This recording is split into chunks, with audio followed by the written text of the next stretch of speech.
Bueno, entonces vamos a dar comienzo con esta segunda clase de segunda enseñanza, administración de identidad. Parecemos que estamos en clase. Estamos en una escuelita.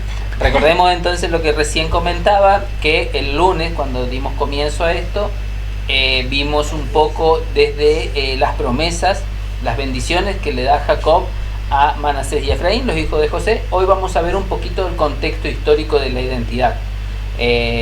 Veíamos que nuestra identidad era en cuanto a esas bendiciones que había hecho el Eterno a los hijos de José. Y hoy vamos a ver un poquito el tema de contexto histórico. Vamos a ir viendo de a poco cómo se va dando la situación histórica. Tenemos que recordar siempre que la historia es una parte muy importante. No nos podemos olvidar de la historia.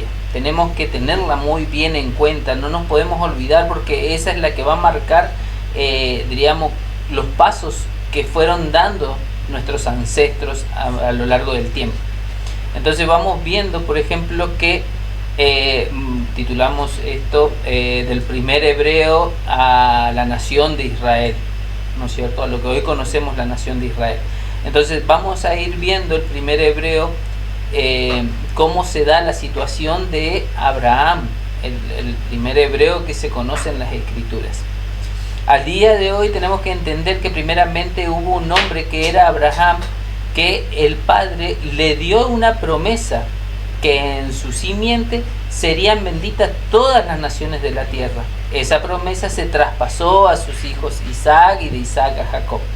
Y vamos a ir viendo y haciendo lectura en Génesis 13, 14, 16. Vamos a ir viendo cómo va haciendo esta transformación el pueblo de Israel. Vamos a ir viendo cómo desde un hombre se viene dando toda esta promesa y va traspasando de generación a generación. Amén. Nos dice así, Génesis 13, del 14 al 16, palabra del Eterno. Y después que Lot se separa de su lado, Elohim dijo a Abraham: alza ahora tus ojos y mira al norte y hacia el Negev, al oriente y hacia el mar, porque toda la tierra que tú ves te la daré a ti y a tu descendencia para siempre. Haré a tu descendencia como el polvo de la tierra. Si alguien pudiera contar el polvo de la tierra, tu descendencia sería contada. Amén. Amén.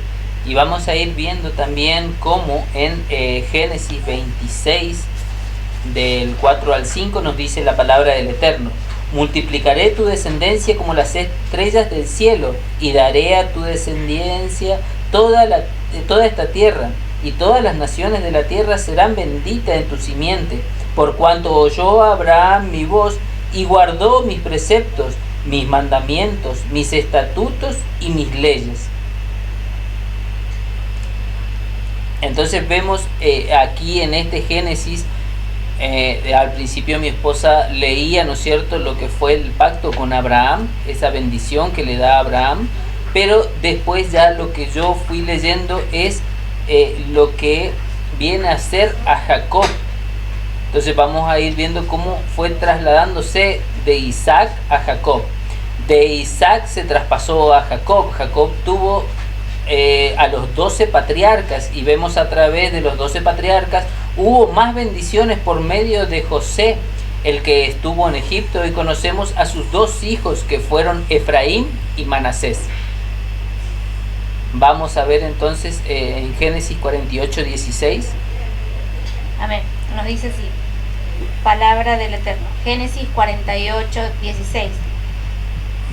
El ángel que me liberta de todo mal, bendiga a estos jóvenes, sea perpetuado en ellos mi nombre y el nombre de mis padres Abraham e Isaac, y aumenten hasta ser una multitud en medio de la tierra. Acá, como lo vemos cuando Marcelo recién nos mencionaba con respecto a las bendiciones que se le dio a Abraham, que se traspasó a Isaac, que se traspasó a Jacob, vemos ahora cómo ese traspaso de bendición recae también sobre los hijos de de Isaac, toda la descendencia de Isaac. Exactamente, y vamos viendo cómo desde aquí nace. Recordemos que la escritura nos enseña que José va a Egipto. Conocemos la historia de José en Egipto, que es gobernador. Sus familiares, sus hermanos con su padre quedan en Canaán, ¿no es cierto? Y pasan hambre, pasan situaciones donde hubo hambruna, y por medio de haber entendido los sueños de Faraón, lo pone como gobernador, porque él iba a tener la sabiduría de, diríamos, acumular los granos. Entonces, cuando llega esta hambruna a toda la tierra, tanto los hermanos de José van nuevamente a Egipto a pedir granos y se encuentran con José, y José, bueno, recordemos toda la situación, ¿no es cierto?, de que José los reconoce, ellos no, y vuelve y hasta que él se muestra a los hermanos como su hermano que ellos habían tirado en el foso y vendido después, ¿no es cierto?, como esclavo, y hace que toda la familia vaya a Egipto. Recordemos que cuando entran a Egipto, nos dice las escrituras, 70 almas, 70 hombres, ¿no es cierto?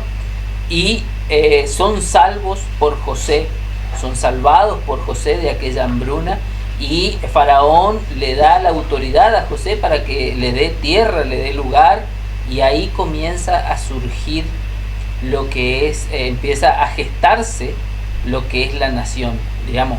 Todavía no son naciones, pero se empiezan a multiplicar, el pueblo empieza a crecer de manera exponencial. Recordemos que ellos pasan 400 años de esclavitud. Exactamente, aquí vemos que estando en Egipto es aquí donde ellos empiezan a multiplicarse y comienzan ya a ser pueblo, ya no solamente aquellas 70 personas, 70 almas que entraron allí, sino que se empiezan a multiplicar y vemos que ya son nombrados como pueblo. Esto lo podemos encontrar en Génesis 5.1, cuando el Eterno levanta a Moshe y va a liberar a su pueblo de la esclavitud. Éxodo 5.1. Amén. Nos dice así, palabra del Eterno. Después Moshe y Aarón llegaron ante Faraón y le dijeron, así dice Yud-Heh-Vah-Heh, Elohim de Israel, deja ir a mi pueblo para que me haga celebración en el desierto. Acá vemos cómo ya es mencionado como pueblo, y vamos a ver que a lo largo de toda la escritura hay un cambio, como nos dice Marcelo, como nos contó Marcelo, nos explica, ¿no es cierto?, que va haciendo un cambio lo que es toda la familia de Israel, cómo se va convirtiendo de pueblo, y ahora vamos a ver cómo se convierte en nación, cómo ya es mencionada nación. Es por eso que habíamos armado como una línea de tiempo acá en esta diapositiva, mencionando eso, cómo pasan de pueblo a nación, de nación a reino, lo vamos a ver, y luego vamos a ver cómo el reino ese es dividido. Ahora vamos a ver cómo ellos pasan de pueblo a nación. Y eso lo encontramos en Éxodo 19, Éxodo 19 del 5 al 6, nos dice así: ahora pues, si de veras escucháis mi voz y guardáis mi pacto, entonces vosotros seréis objeto de mi predilección entre todos los pueblos, porque mía es toda la tierra, y vosotros me seréis un reino de sacerdotes y una nación santa. Acá ellos ya han salido de la esclavitud de Egipto, el pueblo ya ha sido liberado, el Eterno ya liberó a esta ya denominada nación, el Eterno ya los está denominando como nación, y recordemos que acá les está haciendo ese pacto después de haberlo rescatado de la tierra de Egipto, haberlo sacado con grandes prodigios, con grandes milagros, porque recordemos que esto para el pueblo de Israel fueron milagros, mientras que para el pueblo de Egipto las maravillas del Eterno fueron plagas para ellos. ¿Por qué fueron plagas? Porque, o sea, solamente el pueblo de Egipto fue el que se lo perjudicado por esto, mientras que el pueblo de Israel fue apartado de esto, entonces para ellos fueron maravillas. Es por esto que también la Escritura nos menciona que el Eterno le pronuncia que te saqué de la esclavitud en alas de águila, es decir, de una manera, de una forma milagrosa, sobrenatural. Entonces vemos cómo con la mano poderosa del Eterno el pueblo de Israel es sacado de la esclavitud, y una vez que es sacado de la esclavitud es ahí cuando se convierte en nación. Exactamente, y vamos a ir viendo, diríamos, una vez que ellos salen, ¿no es cierto?, de la tierra de Egipto, vemos toda la travesía a cargo de Moshe, ¿no es cierto?, a cargo del Eterno, pero por medio del siervo Moshe, quien es el que lleva al pueblo por todo el desierto, ¿no es cierto? Vemos la parada del Sinaí, después continúan, ¿no es cierto?, durante 40 años vagando por el desierto hasta que llegan al borde del Jordán. Recordemos que en el borde del Jordán también hay, diríamos, un quiebre, diríamos. Recordemos que Moshe, a causa de haber desobedecido la orden del Eterno, recordemos que el Eterno le pidió que hablara a la roca para que tengan agua para beber, y Moshe, en ese momento de enojo contra el propio pueblo que le estaba exigiendo agua, va y golpea la roca, y el Eterno desde ahí le marca que no iba a ingresar a la tierra prometida, que él le da la oportunidad de subir a un monte y ver desde arriba del monte, ¿no es cierto?, la tierra prometida, pero que él no iba a cruzar el Jordán, que él no iba a pisar la tierra prometida. Entonces de ahí vemos ese quiebre nuevamente, y comenzamos a ver, diríamos, que el pueblo de Israel comienza un periodo denominado teocrático, donde Elohim ministra sus leyes a través de jueces.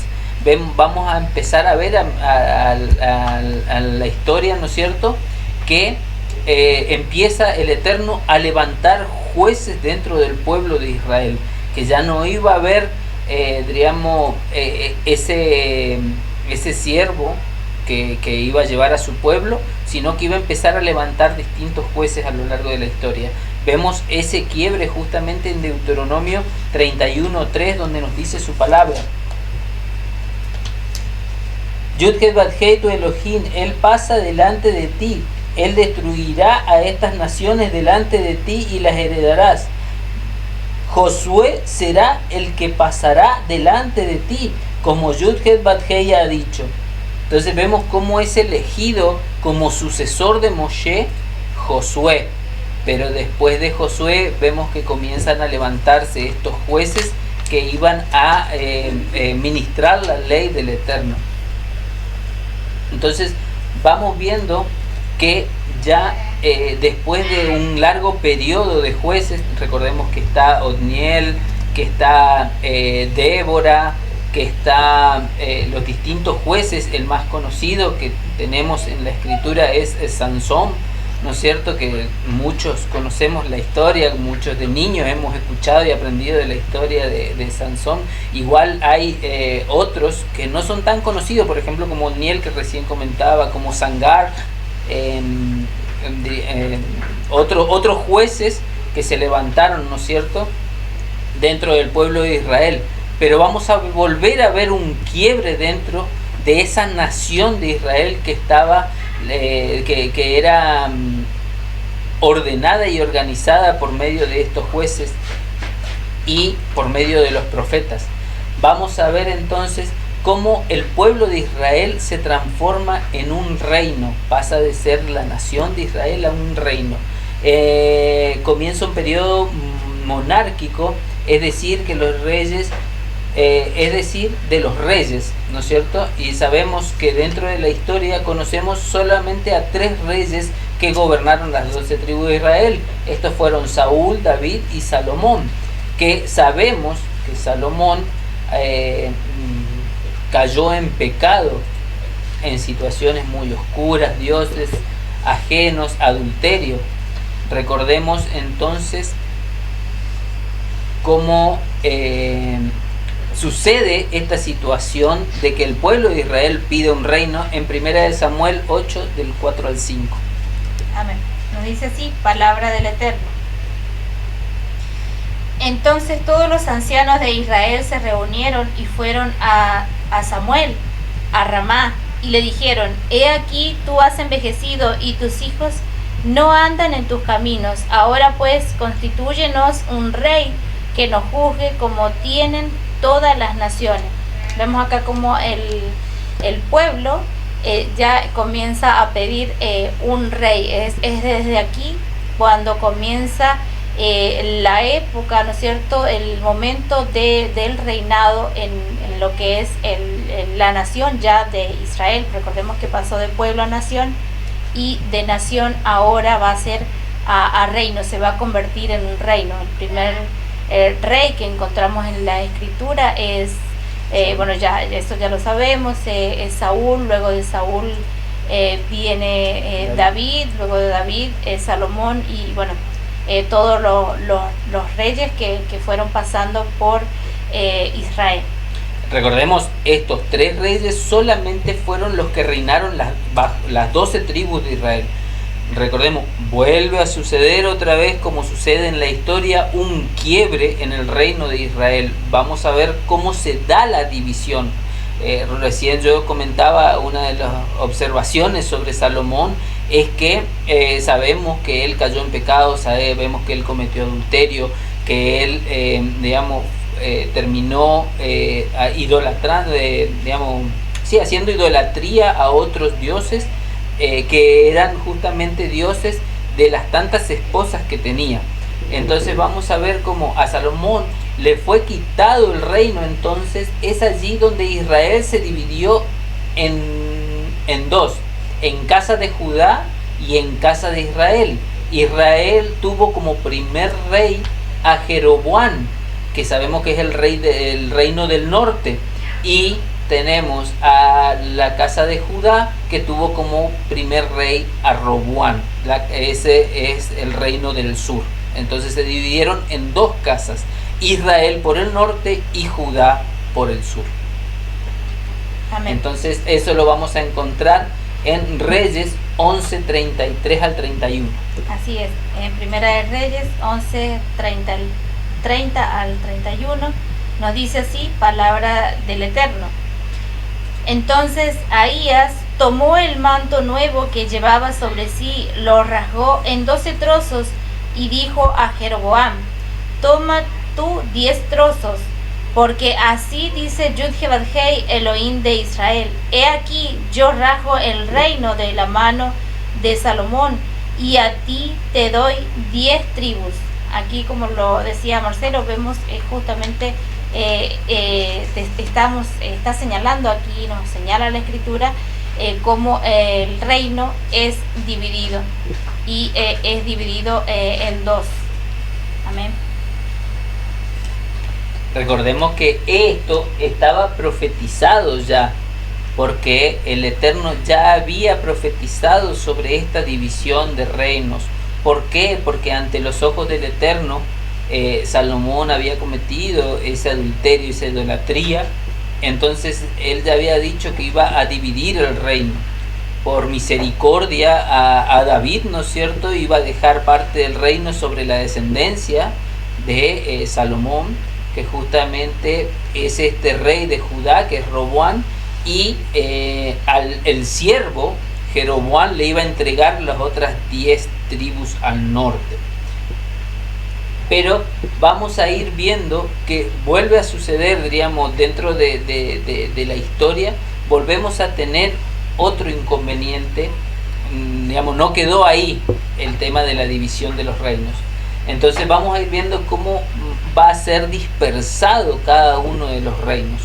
Entonces nosotros nos vamos a fijar en la casa de Israel. Primero lo que hace es hacer 2 becerros. Recordemos que hicieron 2 becerros para que el reino del norte, las personas que vivían en el reino del norte, no descendieran a Jerusalén para celebrar las fiestas. Y finalmente, después de tanto pecado y tantos reyes, uno peor que el otro, finalmente el Eterno le da carta de divorcio al reino del norte. Y eso lo vamos a ir viendo cómo el Eterno ejecuta estas cartas, esta carta de divorcio y este rechazo, diríamos, a la nación del norte, y también castiga a la nación del sur, también al reino del sur, reino del norte y reino del sur. Vemos cómo también va a castigar a los 2 reinos, porque el sur no es que el sur empezó a hacer las cosas buenas, sino que también le sucedió cosas parecidas a lo del norte, digamos. Así que la casa de Israel fue dispersa y ahí vamos a ver en 2 de Reyes 17:5 nos dice su palabra. Y el rey de Asiria invadió todo el país y sitió Samaria, y estuvo sobre ella 3 años. En el año 9 de Oseas, el rey de Asiria tomó Samaria y llevó a Israel cautivo a Asiria, y los puso en Alabá, en Abor, junto al río Gozán, en las ciudades de los medos. Entonces vemos cómo esta nación de Israel es llevada a Asiria, cómo es expatriada a Asiria. Este es el reino del norte, y vamos a ver qué sucede con el reino del sur. Nos dice así, palabra del Eterno: y llevó en cautiverio a todo Jerusalén, y a todos los príncipes, y a todos los hombres de valor, 10.000 cautivos, así como a todos los artesanos y herreros. No quedó sino lo más pobre de la tierra. Perfecto. Bueno, esto es un poco la historia de la dispersión, la historia del pueblo de Israel, cómo avanza a medida que va pasando el tiempo, ¿no es cierto? Y ahora, digamos, era un resumen de lo que es la historia del pueblo de Israel, lo que es pasar de pueblo a nación, de nación a reino, cómo se fue dando la situación de que levantó hombres dentro del pueblo de Israel, después ungió reyes, y de los reyes fueron divididos en estos 2 reinos. Esto tenemos que tener comprensión y entendimiento para poder definir nuestra identidad. Sabemos que la casa de Judá, ¿no es cierto?, fue llevada a Babilonia por el rey Nabucodonosor, pero después de 70 años retornó a Jerusalén. Levantaron nuevamente, por medio de Nehemías y Esdras, levantaron nuevamente las murallas de Jerusalén, levantaron un templo de Jerusalén, y volvió Judá, el reino del sur, retornó a su tierra. Pero el reino del norte fue disperso, y de allí fueron llevados este reino fue dispersado entre las naciones y perdieron la identidad. Entonces este es el reino del norte que nos representa a nosotros. Esta es nuestra identidad. Somos parte de ese reino disperso en las naciones. Y vamos a ir profundizando un poquito más en cuanto a lo que es esta carta de divorcio que recién leíamos, este ciclo que el Eterno pone, diríamos, hacia las 2 casas, y después nuevamente presenta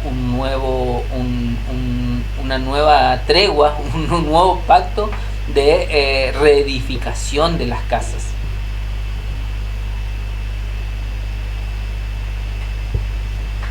Amén. Amén, amén. Bien, ahora vamos a ver lo que es, como decía Marcelo, la carta de divorcio que el Eterno le entrega al pueblo de Israel. Nos dice: el pecado de idolatría de la casa de Israel, Yud-Heh-Vav-Hei, se divorcia de ellos.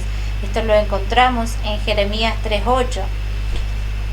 Ella vio que por haber fornicado la rebelde Israel, yo le había despedido y dado carta de repudio, pero no tuvo temor la rebelde Judá su hermana, sino que también fue ella y fornicó.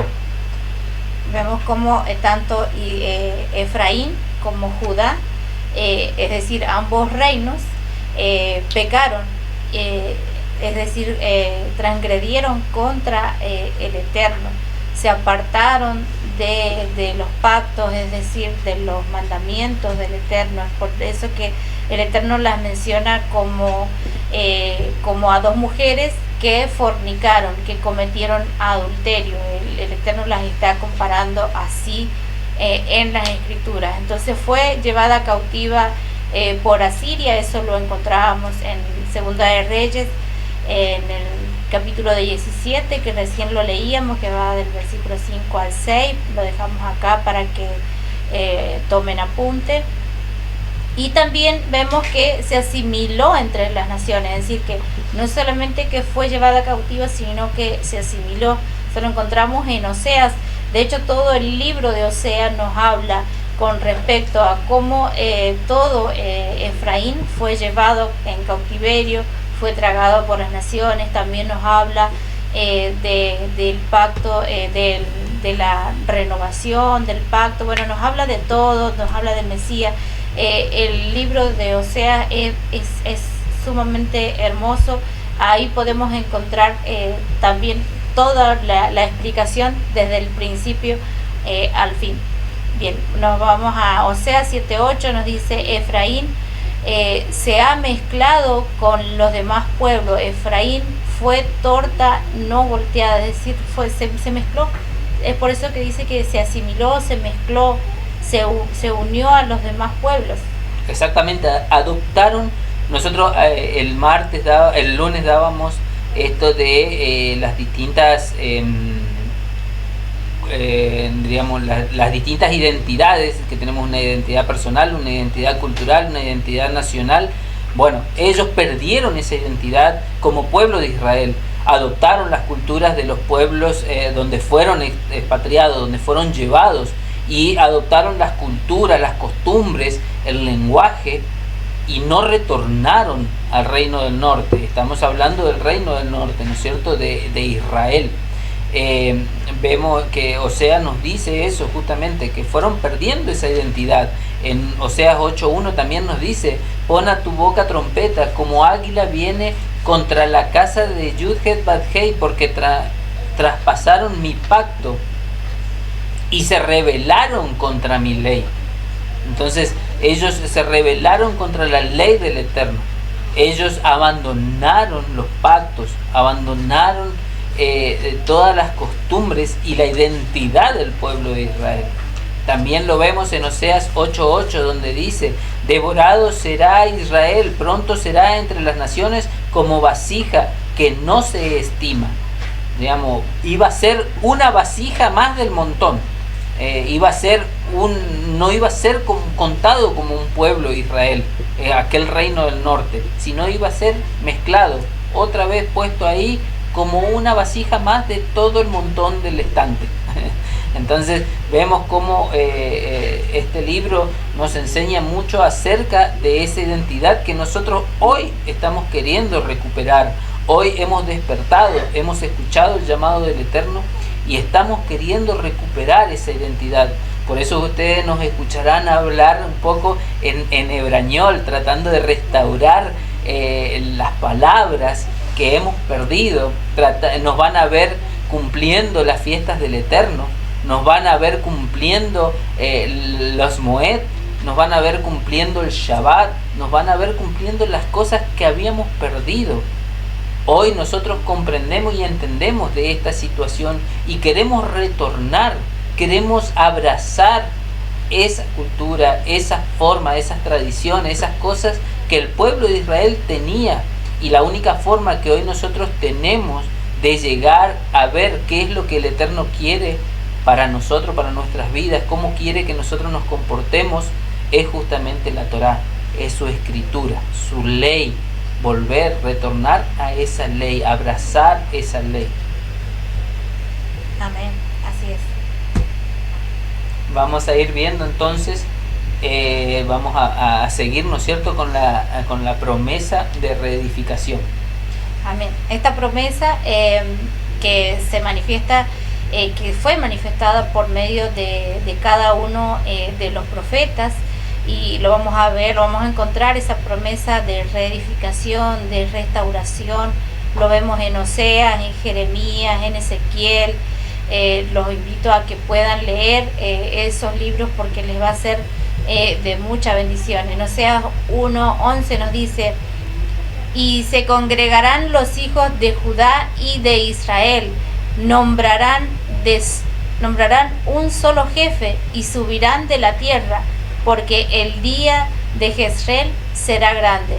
Vamos a ver esta misma promesa, estas mismas promesas las van a encontrar en Jeremías 31.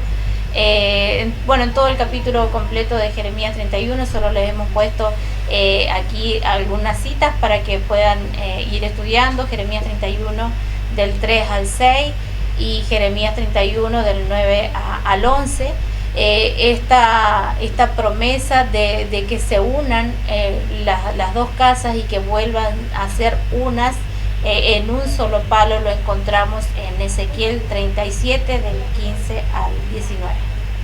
Vino a mí palabra de Yud-Heh-Vah-Heh diciendo: hijo de hombre, toma ahora un palo y escribe en él, para Judá y para los hijos de Israel, sus compañeros. Toma después otro palo y luego el uno con el otro, para que sean uno solo, y será uno solo en tu mano. Y cuando te pregunten los hijos de tu pueblo diciendo: ¿no nos enseñarás qué te propones con esto?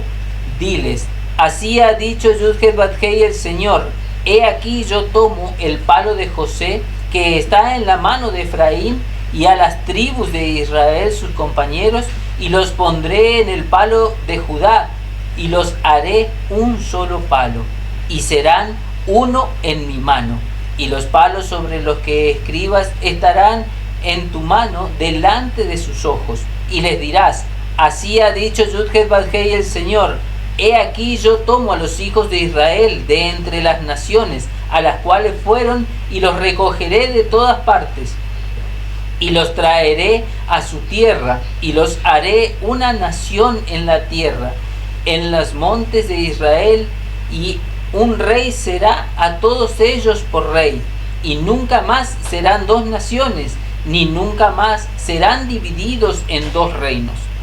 Vemos cómo el Eterno está hablando muy claramente sobre esta promesa de reedificación del pueblo de Israel.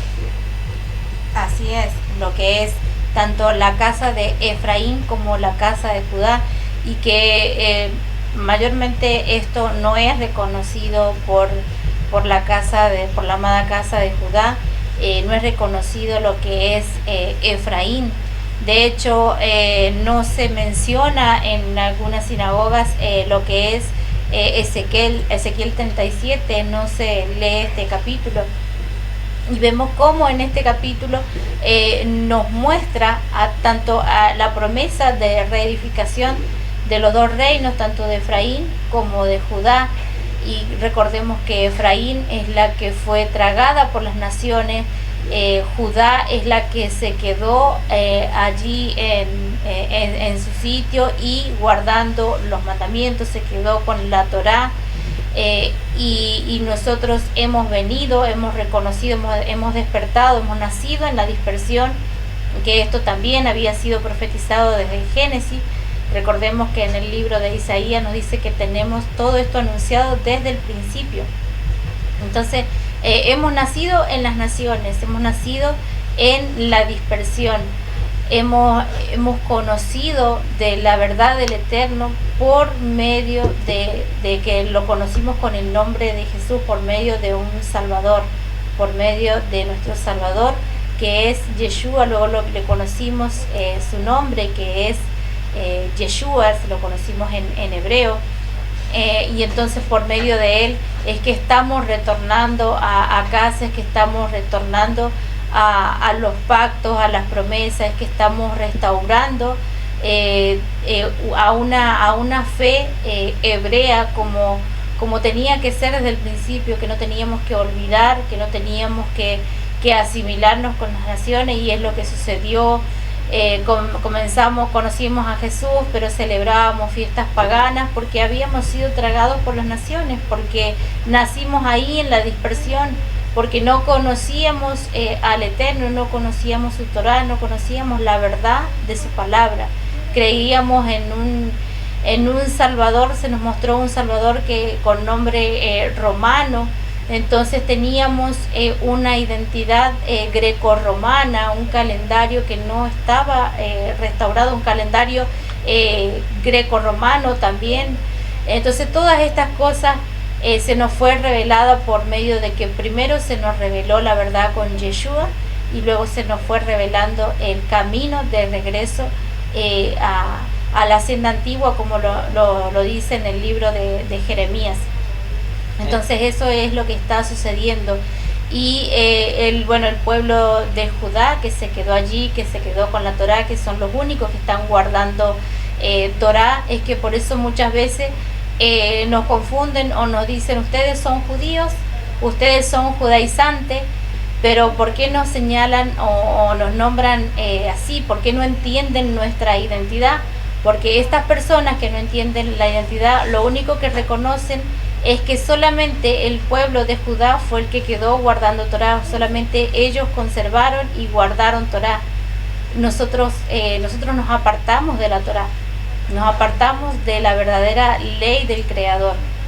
Entonces yo los invito, los animo a que sigan escudriñando, a que sigan viendo lo que es la identidad, nuestra identidad, aquellos que hemos despertado en la dispersión. Este mensaje es para aquellos que no teníamos identidad, aquellos que no conocíamos que el Mesías venía de la tribu de Judá, que no conocíamos que el Mesías tenía un nombre hebreo, que el Mesías de ninguna manera guardó ninguna fiesta pagana, como lo es la Navidad, como lo es el Año Nuevo greco-romano, que el Mesías guardó las fiestas del Eterno, que el Mesías cumplió con Torá.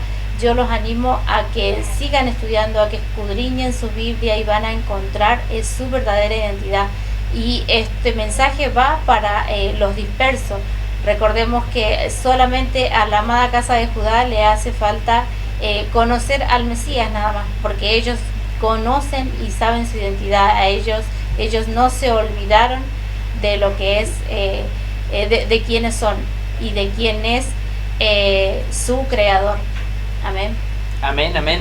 Sí, por eso tenemos que tener en cuenta justamente lo que decía Ivana, digamos, todas las cosas que nosotros tenemos que ir restaurando. Ese es nuestro ánimo, restaurar nuestras vidas como el Creador quiere que las restauremos, como el Creador quiere que caminemos en sus caminos, en sus mandamientos, en sus estatutos. Recordemos que al principio leímos, ¿no es cierto?, cómo Abraham, cuando le habla a Jacob de la bendición que le había otorgado a Abraham, ese pacto que había hecho el Padre con Abraham, justamente decía que Abraham fue visto, justo porque guardó sus estatutos, guardó sus mandamientos, guardó sus ordenanzas. Recordemos, la Torá se le fue dado al pueblo de Israel, pero desde antes de la Torá escrita ya había estatutos y ya el Eterno había dado órdenes de cómo vivir, cómo llevar una vida, y una vida apartada para el Eterno. Recordemos que Él elige al pueblo de Israel como el tesoro, su tesoro personal, y Él quiere que toda la nación de Israel sea de sacerdotes. Recordemos que ya vamos a ir estudiando dentro de las porciones de semanales lo que después sabemos del becerro, donde hay también esa ruptura entre el Eterno, entre el Padre y el pueblo de Israel, y sabemos que de ahí escoge solamente a una de las tribus, aquellos celosos que los escoge para su real sacerdocio. Pero antes de esa situación, el Eterno quería que todo el pueblo de Israel sea sacerdocio, sea sacerdote. Cada uno de los niños, los primogénitos, tenían que ser entregados al sacerdocio, tenían que ser, si no tenían que ser redimidos, ¿no es cierto? Él nos dice que cada primogénito es escogido para él y que tiene que ser redimido por un cordero. Eso es lo que veníamos estudiando en las porciones en estos días atrás. Entonces vamos viendo, digamos, que el Eterno quiere que todo su pueblo sea, y el día que sea reunificada ese reino del norte, ese reino dividido, como vemos, ¿no es cierto?, en estas promesas de Ezequiel, seremos sacerdotes, seremos ese pueblo Kadosh que Él quiere, ese pueblo santo, apartado, y para eso tenemos que saber, tenemos que vivir bajo las ordenanzas y leyes que Él nos dio, que Él es nuestro creador, y no por nada nos dejó todas esas leyes escritas en la Torá, y hoy la tenemos al alcance de nuestras manos para poder estudiarlas, escudriñarlas, comprenderlas y entenderlas, y ponerla en práctica. Es lo que tenemos que hacer, una de las primeras cosas, ponerlas por obra en nuestras propias vidas. Amén, amén. Así es, como lo decía Marcelo, justamente eso, el propósito del Eterno siempre fue de que fuéramos una nación de reyes y sacerdotes. Pero ¿qué ocurrió? Pues que eso lo vamos a ver, ¿no es cierto?, a lo largo de la semana, bueno, a lo largo de las porciones de las parashot, con respecto a cómo solamente una tribu se queda con el sacerdocio y no todo el pueblo de Israel, como era la intención del corazón del Eterno. Es por esto que luego vamos a ver en la tercera parte de identidad lo que es la renovación del pacto, como por medio de quien hemos pasado a hacer justamente lo que el propósito del Eterno, porque Él entró una vez y para siempre al lugar santísimo, y estoy hablando de nuestro Adón Yeshua.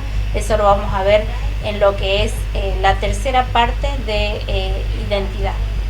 Amén. Amén, amén, amén.